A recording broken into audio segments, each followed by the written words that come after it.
12절에 뭐라고 말씀을 했어요? 무릇 그리스도 예수 안에서 경건하게 살고자 하는 자는 박해를 받으리라.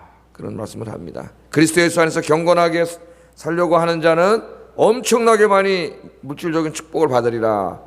이렇게 말씀하지 않고 경건하게 살고자 하는 자는 박해를 받으리라. 그렇게 오늘 말씀을 했습니다. 어제 어떤 말씀을 배웠죠?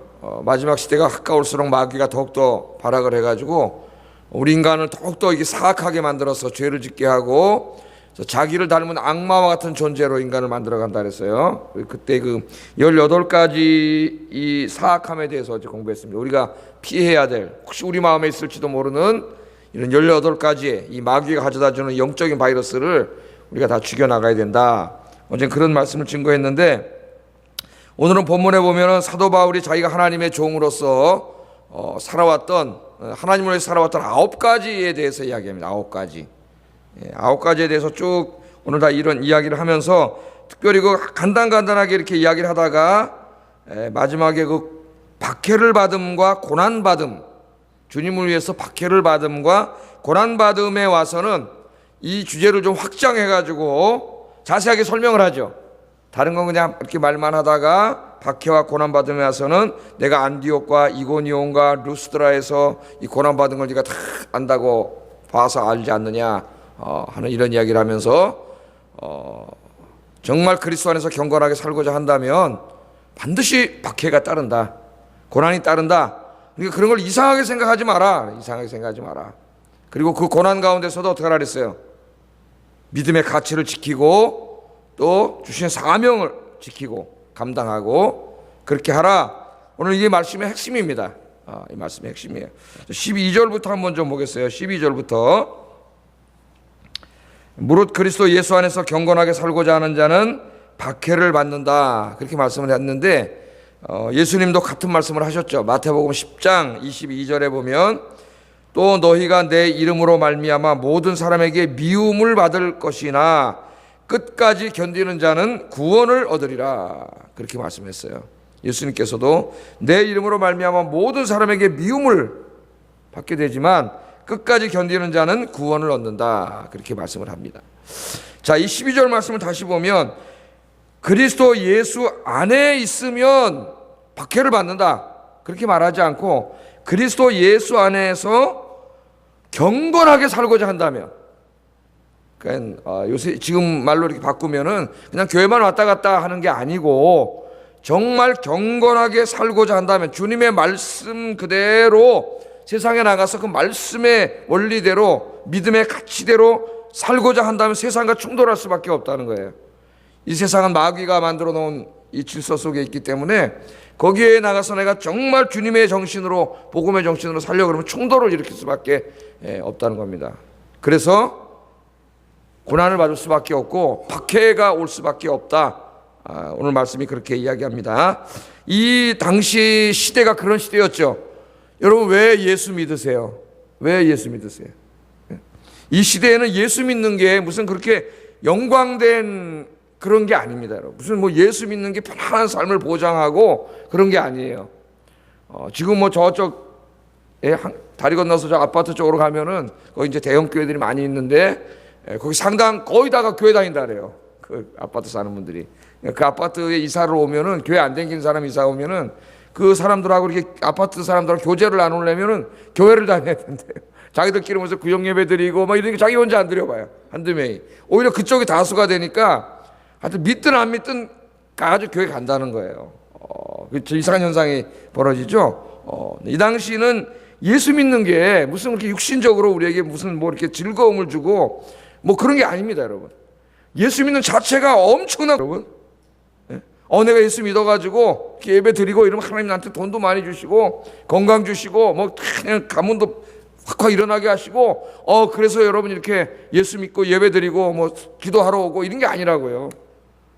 예배 드리고 교회 와서 기도하고 이 자체가 엄청난 환난과 핍박을 담보로 하는 거예요. 담보로. 그냥 교회 몰래 이렇게 와서 예배 드리고 그냥 세상과 적당히 타협하고 살면은 아닐 수도 있습니다. 뭐 교회도 오고 또 로마 황제 지금 네로 이런 사람들 막 핍박을 할 때 가서 또 네로 거기 앞에 가서도 절도 하고 적당히 또 로마 사람들하고 타협하고 이렇게 살고, 그럼 또 그냥 살 수 있어요. 그러나 그렇게 하지 않고 나는 하나님 믿는 사람으로서 나에게 주님은 주님밖에 없습니다 그러고 절대로 황제 앞에 가서 절하지 않고 황제 신상에 가서 숭배하지 않고 로마 사람들이 살아가는 걸 믿음의 가치를 따르지 않고 기독교인으로서 정말 그렇게 살아가려고 하면은 그거의 자체가 고난이었어요. 고난. 엄청난 고난입니다. 그런데도 그들은 그런 가운데서 믿음을 지켰고, 오늘 사도 바울도 뭐라 그러냐면 그런 가운데서도 계속 디모데 전후서에서 뭘 강조해요? 네가 복음을 위하여 나와 함께 고난을 받으라, 이 말을 계속합니다. 그리고 자기 자신도 지금 어디 있어요? 자기 자신도 감옥에 있어요.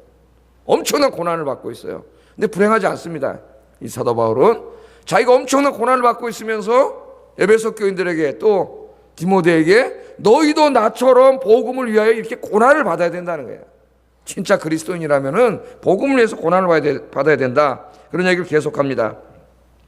자, 이 디모데 후서가 쓰여지고 조금 이제 한 20-30년이 세월이 지난 다음에 로마가 이제 이렇게 변해가서 이제 그다음 계시록이 쓰여질 때 도미티안 황제 때가 있고, 도미티안이 죽으면서 이제 그 다음에 황제가 된 게 트라이안이라고 하는 황제, 트라이안 로마에. 도미티안은 요한계시록에서 우리가 공부했죠.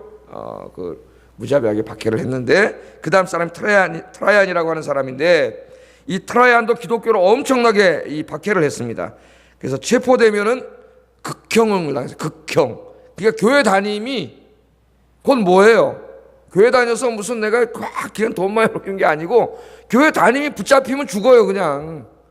그런데 그렇게 열심히 신앙생활을 했다니까요. 그런데 무슨 예수 믿고 돈 많이 벌고 잘 되고 요새 막 그 복음을 건강과 번영의 복음으로 이 미국의 부흥사들을 통해서 그 텔레비전에 나오는 부흥사들이 떠들어대 가지고 조심해야 돼. 미국 TV에 나오는 텔레비전 부흥사들은 우리나라 TV도 그렇게 되지 않도록 우리가 기도를 해야 되는데, 그런 건강과 부와 축복과 이런 이 성경에 있지도 않은 이 거짓 복음을 막 퍼뜨려 놔가지고, 그러니까 우리나라에도 잔뜩 들어와 있어요 지금 이런 복음이. 정말 그렇게 해놔가지고 그러다 보니까 예수 믿다가 뭐 돈 없어지고 뭐 좀 뭐 사업 안 되고 뭐 이러면 벌써 하나님 어디냐 그러면서 교회도 안 나오고. 그 사람 왜 교회 나온 거예요 이때까지? 하나님을 이용해서 돈 벌으려고 나왔는데 하나님에서 예배드려도 돈벌이가 안 되니까 안 나오는 거예요. 신앙생활한 게 아니죠 그게. 그런 사람이 뭐 엄청 많을 거예요 우리나라에. 정말 예수 믿음이 그 자체가 그냥 죽음이고 고난이고 감옥에 가는 것일 때도 과연 교회에 나올 수 있느냐. 우리가 왜 예수 믿습니까?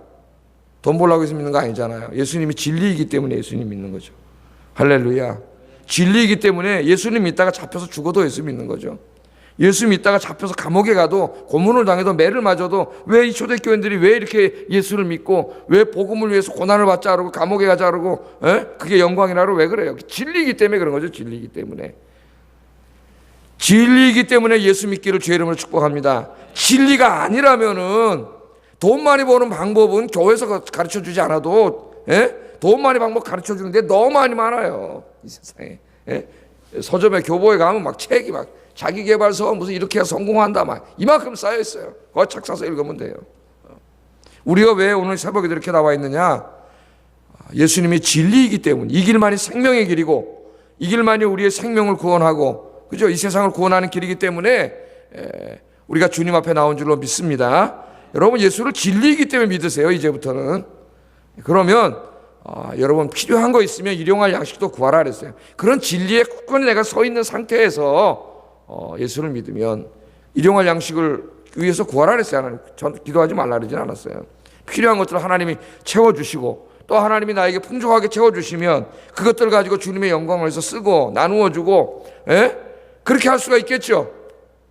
그 예수 믿는 자체가 그 목적이 돈이고 성공하고 내 건강하고 출세하고 이런 거라면 이 자체도 미신을 믿는 거지만은 그 신앙이 바로 설 수가 없어요.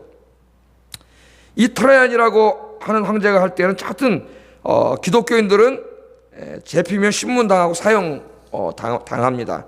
그런데 이 당시에 그 유명한 사람 있죠. 비두니아라고 하는 지금 터키 쪽의 나라인데 터키가 옛날에 여러 나라로 나눠져 있었어요. 거기 플린이라고 하는 총독이 이제 부임을 해서 황제의 명을 받아가지고 기독교인들을 체포해서 신문하고 죽이고 이런 일을 이 사람이 해요.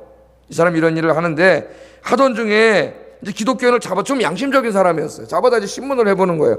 정말 그 로마 정부에서 죽이라고 하듯이 그렇게 로마 정부에 반역을 하고 막 범법 짜고 막 소문에 의하면 영화 살해도 하고 막 이런 사람들인가, 이 사람들이. 그래서 잡아다 조사를 해보니까 전혀 그런 사람들이 아니에요. 기독교인들이 너무나 윤리적으로 도덕적으로 깨끗한 사람이에요. 예? 너무나 괜찮은 사람이에요.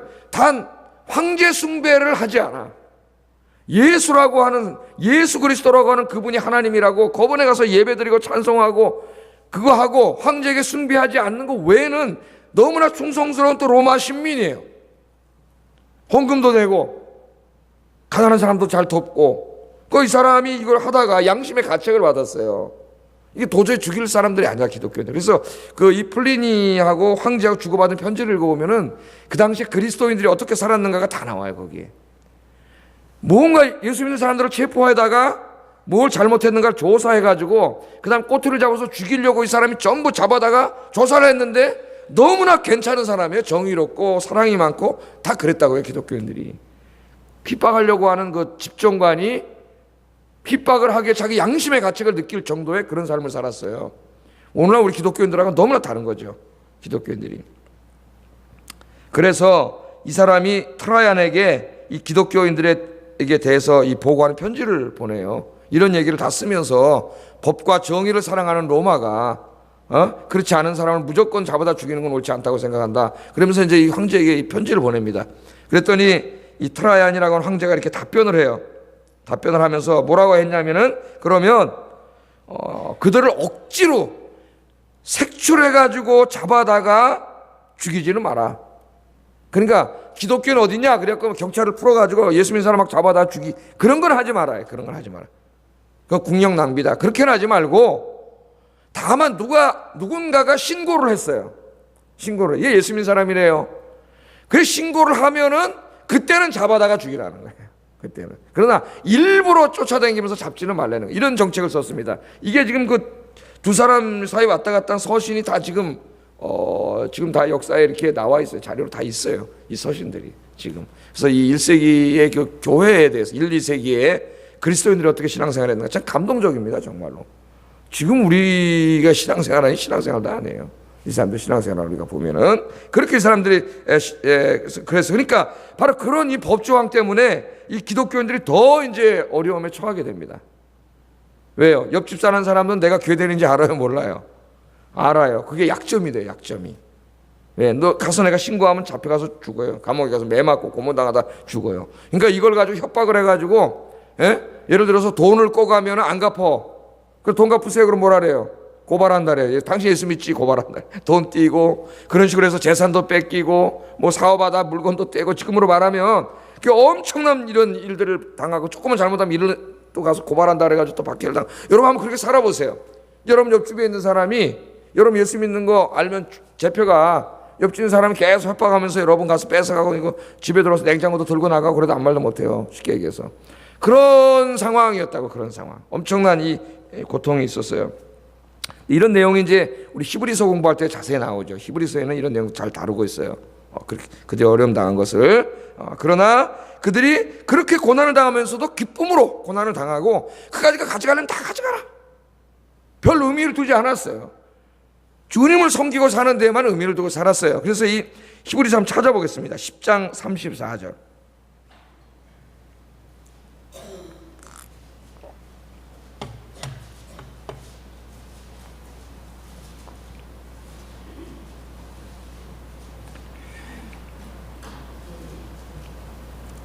같이 한번 읽어보겠습니다. 시작. 너희가 갇힌 자를 동정하고 너희 소유를 빼앗기는 것도 기쁘게 당한 것은 더 낫고 영원한 소유가 있는 줄 알미라. 아멘. 그래서 여기 갇힌 자를 동정했다는 것은, 같이 예수 믿는 우리 성도들, 우리 같이 성도님들 계신데 옆집에 있는 누가 고발해가지고 붙잡혀간 사람 있어요. 다 재산 몰수당하고. 그런 사람들 애들이 있고 남은 거 어떻게 해요? 교인들이 돌봤다고요. 같이. 같이 돌봤어요. 자기 가족처럼. 뿐만 아니라 너희 소유를 빼앗기는 것도 기쁘게 당했다 그래요. 기쁘게 당했다. 지금 이런 이유 때문에, 예수 믿는 이유 때문에 고발하면 잡혀가니까 이런 정책을 쓰다 보니까 이게 약점이 돼가지고 예수 믿는 게, 지금같이 예수를 믿어야 교회를 다녀야 이 아줌마들하고 교류를 하려고 교회를 나오는 게 아니고 예수 믿는 게 어쩔 사람이 약점이 되기 때문에 이걸 다 뺏기는데, 그 소유를 뭐 예수 믿어서 부자가 되는 게 아니라, 여러분 대한민국 교회의 태반이 예수 믿고 부자 되려고 했습니다요. 예수를 믿는 게 소유를 빼앗겨요. 부자가 되는 게 아니라 더 뺏겨. 다 있는 것도 다 뺏겨요. 뭘 더 늘어나는 게 아니라 있는 것도 다 뺏기고 그랬지만은 그걸 어떻게 했다고요? 기쁘게 당했다릅니다. 기쁘게. 제가 히브리서 옛날에 강의할 때 자세히 강의를 했었는데 기쁨으로 당했어요. 그걸 그냥 다 줬어요. 까짓 거. 그런 것에 별 가치를 두지 않았어요. 우리가 엄청난 가치를 두지 않습니까? 특별히 21세기의 자본주의가 발전하면서 우리나라 경제가 성장하고 자본주의의 특징 중에 하나는 소비주의. 사람들이 돈을 벌어서 가서 막 사야 돼요. 우리나라도 지금 그렇지 않습니까, 여러분? 우리나라도 막 사야 돼요. 근데 안 사니까 경기가 침체되니까 정부에서 사라고 막, 옛날에는 저축하라고 부추겼는데 요새는 어떻게 하라 그래요? 금리를 다 내려놔가지고 이자를 거의 주지 않아요. 왜 그럴까요? 돈 찾아 다 쓰라는 거예요. 집도 사고 막 사라는 거예요. 그래 경기가 돌아가고 경제 활성화된다는 거예요, 여러분. 일본은 금리가 제로랍니다. 거의 제로. 그때 마이너스 금리. 은행에다 돈을 맡기잖아요, 일본에. 이자를 받는 게 아니라 맡기는 보관료를 줘야 돼요, 여러분이. 돈을 쓰질 않아, 돈을. 왜냐하면 이제 노후, 오래 살다 보니까 90까지 살고 막 이러다 보니까 내가 이제 60에 은퇴하면 30년 뭘로 살아요? 이 노후를 살 방법이 없잖아요. 그러니까 돈을 쓰지 않는다는 게 일본에서. 고령화 사회에 들어오면서 마이너스 제로 금리 해도 안 쓴다는 거예요. 은행 갔다 왔지. 왜? 죽을 때까지나 조금씩 이게 써야 할 걱정이 있으니까 노령화 사회에 들어오면서 이제 안 쓴다는 거예요. 이 소비 사회인데 하여튼 소비를 조장해. 국가에서도 자꾸 사라는, 좀 돈 있는 사람 주변에 나가면 막 엄청나게 사고, 우리 아이들이 대학에 가면은 막, 학생들 친구들이 막 요새 막 잘 살아. 강남 이쪽에 막, 애들이 학교 다닐 때 막 명품 백에 막 옷 브랜드에 막 이렇게 입고 다니니까 말이죠. 다 대부분의 친구들이 그러고 다니는데 나만 이러고 다니기에는 너무, 또 그러니까 어떻게 돼? 그런 소비주의 사회 속에서 나만 소비하지 않고 사는 게 엄청나게 힘든 거예요, 사실 한 인간으로. 그것들 여러분은 중심을 잡고 살아야 돼요. 중심을. 주님 그 중심, 믿음을 가진 사람, 그런 사람이에요. 자, 그런데 그런 것에 가치를 두지 않고 살아요. 가치. 왜? 나는 어떻게 해야 돼요? 헌금도 내야 되고 전도 비용도 내야 되고 선교 비용도 내야 되고, 그러니까 나는 아껴야 돼. 그렇게 낭비할 수 없어요. 근데 같이 다니는 사람 친구들 보니까 막 가방 쫙 들고 다니는데, 가방에 뭐 그냥 막 이름이 막 이런 것 들고 다니는데, 또 그냥 동대문표 들고 나가면 어떻게 합니까? 동대문 무시하는 게 아니라 하여튼, 그 사람, 저런 거나 들고 다니기, 그거 엄청나게 힘들죠. 그러나 믿음의 사람은 자기 중심을 잡고 그런 세속에 흔들리지 말고 정말 믿음의 가치를 붙잡고 중심을 갖고 살아가는 게 진짜 그리스도인이에요. 그 자체가 고난이에요, 고난. 그런데 관심을 두지 않고 뭘 관심 갖고 살았다 그래? 영원한 소유, 더 좋은 영원한 소유가 있는 줄 알미니라. 아멘. 누가 갚아주시는 거예요? 하나님께서. 그렇게 산 사람들이 하늘에서 갚아주시는 비교급을 썼어요. 더 좋은. 이 땅의 사람들이 명품이니 어쩌니 하면서 그 소비주의에 파묻혀가지고 같이 그걸 뻐기고 댕기고, 그걸 뭐 한번 자랑하고 댕기려고 그러고, 그렇게 살지만 그런 어리석은 인생, 그런 데 같이 휩쓸려 댕기지 않고, 하나님께서 주실 더 좋은 것들, 더 좋은 소유를 바라보면서 기꺼이 이 땅에 있는 것들을 가져가라 그냥. 다 그렇게 살았다는 거예요. 기쁨으로. 주님을 위해서 당하는 고난을 기뻐하고, 내가 주님을 믿고 주의 일을 하면서 당하는 그런 것들을 당연한 것으로 여겼다는 거예요. 당연한 것으로. 그런데 굴하지 않았다는 거예요. 이 사도 바울이 10절 11절 말씀에 보면 이제 자기 이야기를 직접 하지요. 거기에 10절 11절 한번 상반절까지만 같이 한번 읽어보겠습니다. 시작.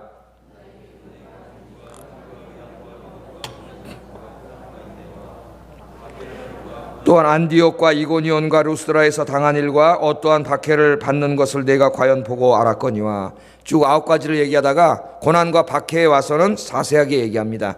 안디옥과 이고니온과 루스드라에서 당한 일, 여러분 사도행전 읽어보면은 여러분 잘 아실 거예요. 그죠? 이고니온에서 복음 전하다 막 돌멩이 들고 쫓아와서 때려 죽이려 그러니까 막 한번 여러분 그냥 돌멩이 들고 때려와서 죽이려 그런다 이렇게만 생각하지 말고 그걸 여러분에게 감정이입해서 여러분이 한번 그림을 그려서 내일이라고 생각해 보세요.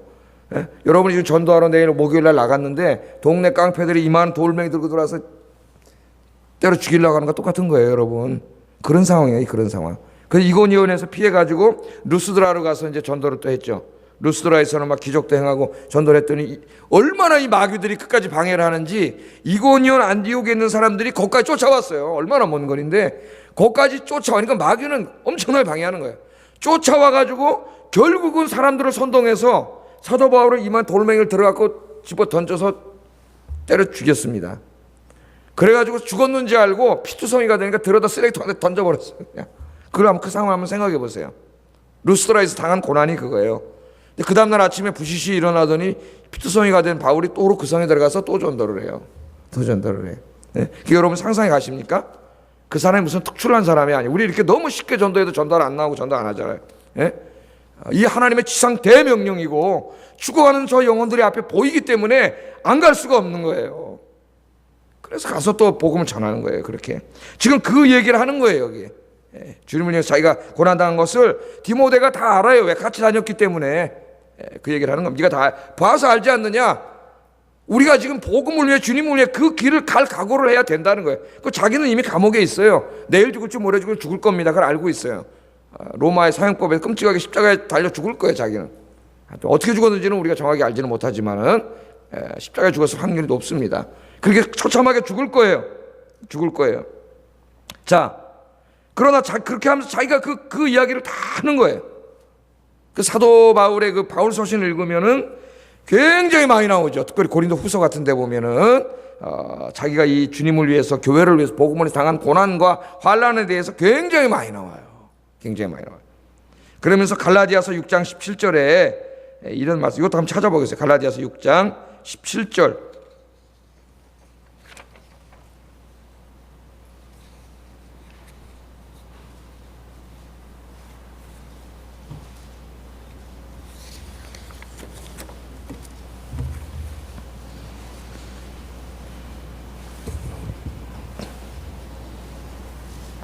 같이 한번 읽어보겠습니다. 시작.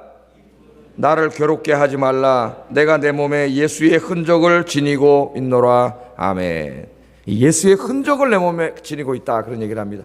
갈라디아 교회에 누가 있어요? 다 자기가 막 대단한 성경 신학자하고 목회자하고 자기가 영적인 지도자하고 막 그래서 와가지고 거짓 복음을 증거하면서 갈라디아 교인들 휘어잡고 바울을 깔아뭉개고 막 이런 사람들이 막 나타나 그 사람들을 향해서 한 말이에요.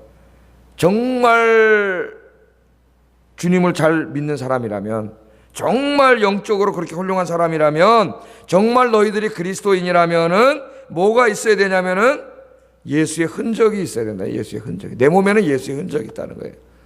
그 예수의 흔적이 뭐예요?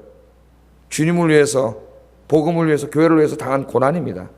40에 하나가만 매를 5번 맞고 3번 태장으로 맞고 파선하는 가운데 배 가운데 있고 강도 위험과 강의 위험과 신의 위험과 굶주림과 헐벗음과 그 몸에 이 전부 주님을 위해서 일하다 당한 고난과 상처 투성인데, 정말 여러분들에게 말하는 거예요. 하나님이 여러분이 정말 그리스도인입니까? 여러분이 정말 그렇게 겉으로 내세우는 것처럼 대단한 그리스도인이라고 생각하십니까? 그럼 여러분에게 예수의 흔적이 있습니까? 그렇게 물어보는 거예요. 사도 바울이. 정말 예수의 흔적이 있느냐? 주님과 교회와 복음을 위해 여러분이 당한 그런 고난과 수고와 헌신과 땀과 눈물의 삶이 지금 있는가?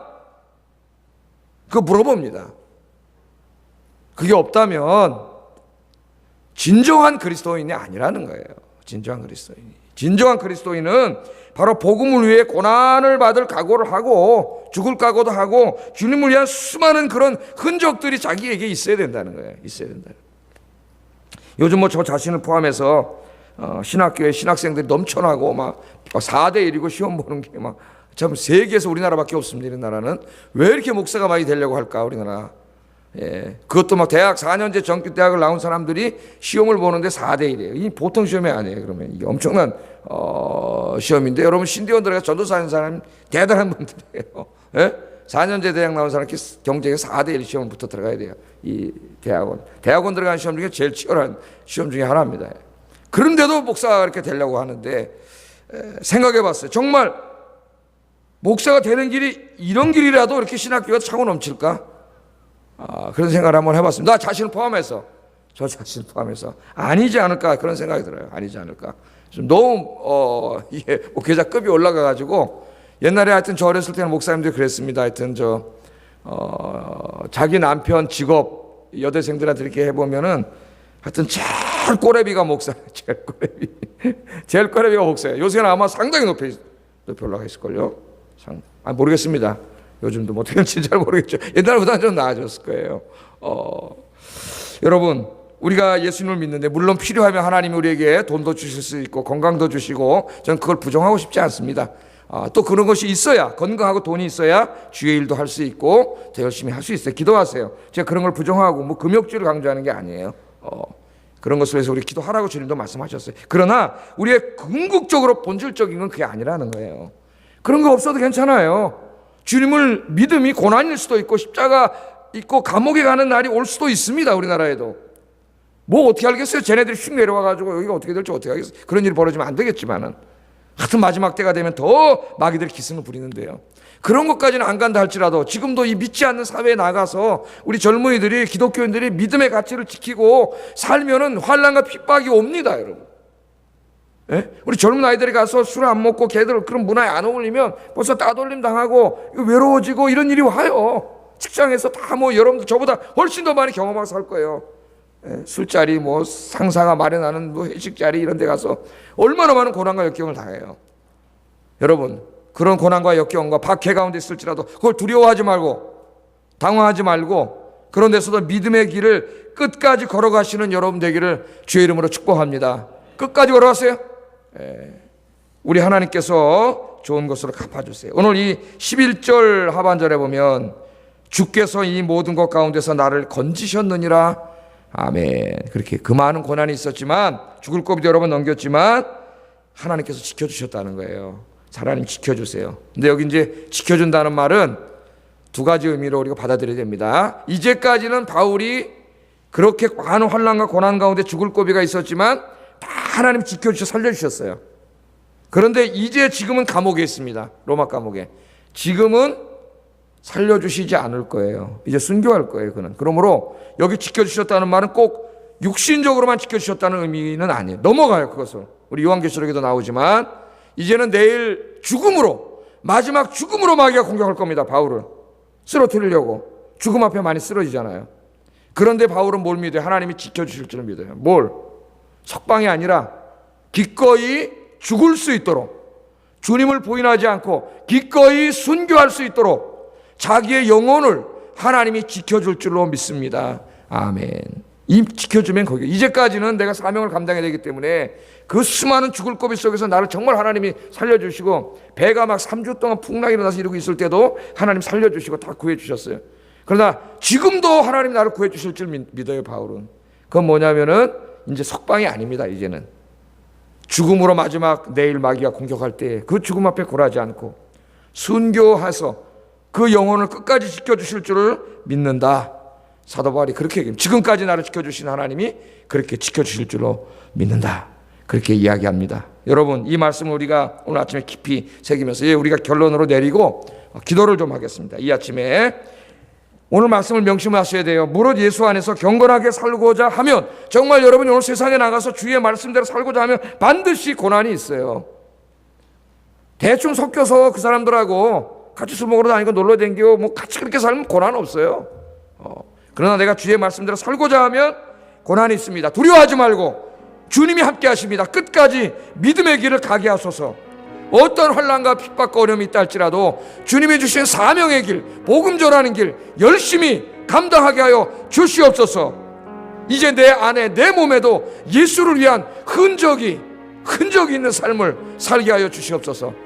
같이 기도하겠습니다. 사랑과 은혜가 충만하신 하나님 아버지,